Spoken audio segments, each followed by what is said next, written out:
ये लगभग 30-35 लाख रुपए ज़मीन का उसने दिया है और ये सब 4 महीने के अंदर हुआ है। तो ये ज़ाहिर-सी बात है मंदिर का ही पैसा है और ये 4 महीने में पूरा मकान बना के तैयार कर दिया, तो ये जाँच का विषय है। इज्जत कहाँ हमारे तो है, थाना पुलिस तो सब ड्यूटी कर रही है, सभी बोल रही है।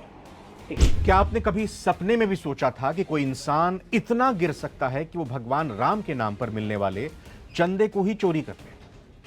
और नाम उसका हो लवकुश। जी हां, राम मंदिर के नाम पर करोड़ों की हेरा फेरी करने वाले मुख्य आरोपी लवकुश मिश्रा को लेकर इस वक्त की सबसे बड़ी खबर आ रही है। जिस चंदे के पैसे से लवकुश अपने लिए एक महल जैसा आलीशान मकान खड़ा कर रहा था, अब उस मकान का मटिया मेट होने का वक्त आ गया है।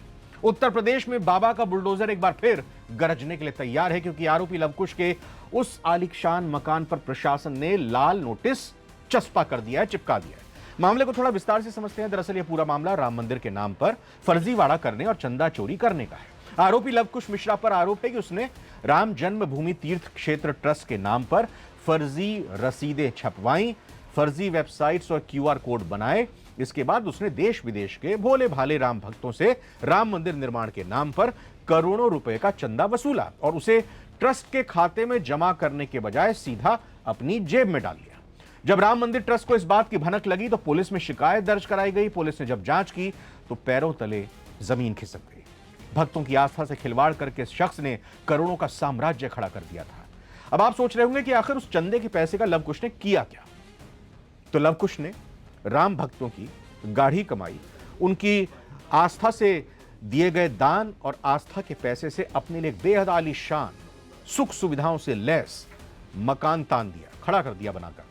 स्थानीय लोगों और मीडिया रिपोर्ट्स की माने तो इस मकान को बनाने में पानी की तरह पैसा बहाया जा रहा था। अब इस पर काम चल ही रहा है। महंगा मार्बल्स, आलीशान इंटीरियर्स और आधुनिक डिजाइन के साथ यह मकान किसी महल से कम नहीं लग रहा था। लवकुश को लगा था कि भगवान के नाम पर की गई यह लूट कभी सामने नहीं आएगी और वो इस आलीशान घर में ऐश व आराम की जिंदगी काटेगा, लेकिन कानून के हाथ लंबे होते हैं और भगवान के घर में देर है अंधेर नहीं, भगवान की लाठी आवाज नहीं करती है। अब आते हैं आज की सबसे बड़ी खबर पर, क्योंकि विकास प्राधिकरण और स्थानीय प्रशासन की टीम जब जांच करने के लिए पहुंची तो पता चला कि लवकुश का यह आलीशान मकान न केवल चंदे के संदिग्ध पैसे से बन रहा था, बल्कि इसके निर्माण के लिए कोई कानूनी अनुमति भी नहीं ली गई थी, कोई परमिशन नहीं ली गई। यानी ये पूरी तरह एक अवैध निर्माण, एक इलीगल कंस्ट्रक्शन है। प्रशासन का अब सख्त रुख है।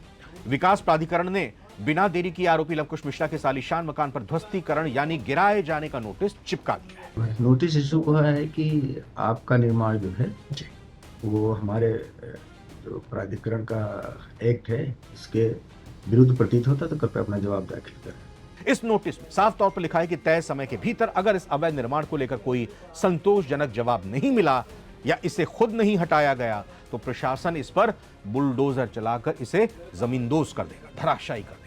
उत्तर प्रदेश में योगी सरकार का एक संदेश बिल्कुल साफ है। अगर आपने अपराध किया है और खासकर अगर आपने जनता की आस्था और धार्मिक भावनाओं के साथ खिलवाड़ करके अवैध संपत्ति बनाई है तो उसे बख्शा नहीं जाएगा। प्रशासन के इस कड़े कदम से अयोध्या और आसपास के इलाकों में हड़कंप मच गया है। लोगों का कहना है कि जो इंसान भगवान के नाम पर ठगी कर सकता है उसके साथ ऐसा ही बर्ताव होना चाहिए। इस नोटिस के मिलने के बाद अब लवकुश मिश्रा के परिवार और उसके करीबियों में खलबली मची हुई है, क्योंकि बुलडोजर का पीला पंजा किसी भी दिन इस आलीशान मकान को मलबे के ढेर में बदल सकता है। लवकुश मिश्रा के निर्माणाधीन मकान के पास जब मीडिया की टीम पहुंची तो उनके पड़ोसियों से बात कर वो भी हक्की बक्की रह गई। उनके पड़ोसियों को भी शक रहा कि ये मकान राम मंदिर के चंदे से ही बनाया जा रहा है। आइए सुनते हैं उनके पड़ोसियों का क्या कहना है। लवकुश मिश्रा हमारे कॉलोनी में 100 मीटर हम लोग को घर से दूर रहता है। कॉलोनी में उसका जो है जमीन, अभी हम लोगों को जानकारी हुआ इस प्रकरण के बाद जो है कि कोई लवकुश मिश्रा भी यहाँ जो है अपना घर बनवा रहा है। लेकिन जो हम लोगों ने तेजी देखा यहाँ पर 2025 लास्ट में जो है इसने बैनामा लिया था और 3 महीने में ही इसने 2 फ्लोर का मकान कंप्लीट करा लिया और तीसरे मंजिले पे भी उसका काम चल रहा है, उसका काम बंद नहीं है। तो यह एक जांच का विषय है। सुप्रिया मिश्रा उसकी पत्नी के नाम बैनामा है, दाखिल खारिज है और निर्माण भी काफ़ी हुआ है। तो ये जांच का विषय है। जो गवर्नमेंट का सर्किल रेट है 8.5 लाख रुपए, इससे हट कर भी ज़मीन जो है नगद उसने दिया है। लगभग 25-30 लाख रुपए उसने जो है किसान को, जिससे ज़मीन उसने बैनामा लिया है, उसको नगद दिया है। तो ये जांच का विषय है, पुलिस विवेचना कर रही है और कॉलोनी में काफ़ी लोगों को भी इस तरीके की जो है अब बदनामी हो रही। भाई हम लोगों को आस्था से जुड़ी चीज़ें हैं जो है, और मिडिल क्लास का व्यक्ति इतने महंगे में नहीं, बिल्कुल नहीं ले सकता है। जिस हिसाब से वो जिस अंदाजा भी लगा सकते हैं कि लाखों कितने लगते हैं। बिल्कुल, बिल्कुल, आप ये मान के चलिए लगभग 30-35 लाख रुपए ज़मीन का उसने दिया है, बाकी 35-40 लाख रुपए लगा के निर्माण कराया और ये सब 4 महीने के अंदर हुआ है। तो ये ज़ाहिर-सी बात है मंदिर का ही पैसा है और कहीं से ये पैसा नहीं आया, ये तो श्योर है। कॉलोनी के लोगों को भी कहना है भैया हम लोग ज़मीन लिए हैं, 4 साल हो गया जो है ज़मीन पैसा बाँटे हैं, उसके बाद बनवाना शुरू किए हैं और ये 4 महीने में पूरा मकान बना के तैयार कर दिया, तो ये जाँच का विषय है। अयोध्यावासी होने के नाते क्या नहीं, ये दुर्भाग्य की बात है हम लोगों के लिए। बताइए, इतनी बड़ी आस्था राम मंदिर से जुड़ी चीज़ें हैं जो है, एक-एक पैसा का हिसाब होना चाहिए और जो भी दोषी है उसको कठोर दंड मिलना चाहिए। इसमें जो है आस्था का विषय है, ये कोई मज़ाक नहीं है और ना किसी का पैसा है। ये 140 करोड़ जनता जो है वो अपने दिल से जो है खुशी से पैसा दी है, दान है ये और इसमें आस्था का विषय है। हर व्यक्ति को जो है इसमें सहयोग करना चाहिए। हम लोग भी आए, काफ़ी लोगों ने हम लोगों ने बताया, हम ही लोग ने उसको जो है बताया कि ये निर्माण का अभी कब तक चल रहा था? अभी ये कल तक काम चल रहा था। हाँ, जो है ये एफआईआर होने के बाद भी 1 हफ्ते तक काम चला। एफआईआर होने के बाद काम चल रहा था, अभी कल से काम बंद है और बराबर वो उसके पिता रविंद्र कुमार मिश्रा भी जो है इसमें संलिप्त हैं, सारी जानकारी उसको है और लगभग मान के चलिए जो है करोड़ों या और भी प्लाट यहाँ वहाँ लिया है। प्लाट लेने में वो नहीं, जांच कराया जाएगा तो हमें लगता है कि ये 4-6 करोड़ रुपए का प्लाट लवकुश का मकान है। लवकुश मिश्रा जी की, वही जो चंदा चोरी प्रकरण में। हाँ हाँ, वही हम भी जाने हैं ना अभी। जी, ये भूख हुआ तो तब पता लगा कि उनका मकान है। अच्छा ये बन रहा है 6-7 महीने में। अच्छा। कब लिए थे इस मकान को? ये 6 से तुरंत लिए, तुरंत बनवाने लगे। अच्छा, तो अभी तो काम बंद हो चुका है, क्या कारण है?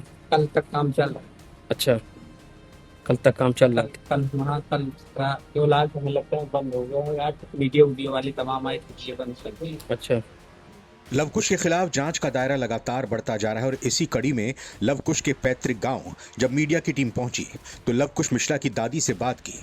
उनका रो रो कर बुरा हाल है। नहीं, मैंने बताया था शहादत में रहा।